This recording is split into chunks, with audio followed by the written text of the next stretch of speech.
Hi guys, and welcome along to today's video. So I've been looking through some of your comments on there. They come up obviously all the time but a couple have intrigued me because one of them said, wow, I looked at this video and although it's 4 years old it sorted my problem. How can that be? And another one came up saying that a video on whatever it was on plumbing that I'd done had cured their problem and it was over 9 years old. Didn't expect that to happen. And that's rather surprised me because I thought, well actually, yeah, perhaps I better do a video on this because plumbing is plumbing, and no matter what new gadgets you got with plumbing, it's still basically the same kit and caboodle. But I mean, you may have your Hive heating systems, you may have your digital thermostats and things like this, and radiator valves that are digital.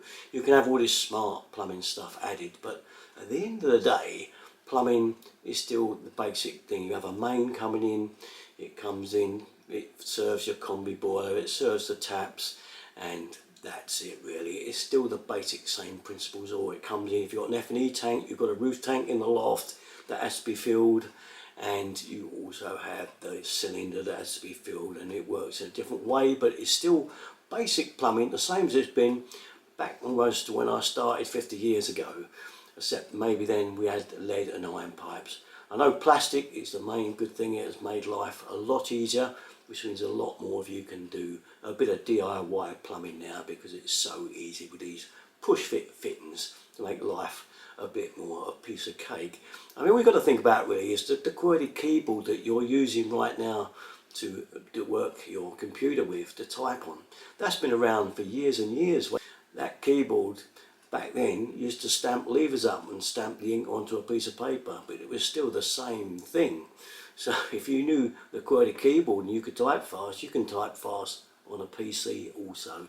The same basic thing is still there. And with plumbing, it doesn't matter if that video is a few years old, maybe technically a few little bits may be altered, but at the end of the day, the basic principles are always kind of the same. I try to keep up as modern as I can with stuff as it comes out with plumbing, but obviously even the older ones, they will still do the job for you. So don't worry that they're 3, 4, 5 years old. Plumbing is plumbing, except for the modern technical stuff that I might do, like a modern thermostat or something. Well, that obviously is different, but basically keep watching. That's all. Don't worry that they're getting on a bit. Okay, that's about it though. All my stuff, usual place, Darren33. Thanks for watching guys. Bye bye.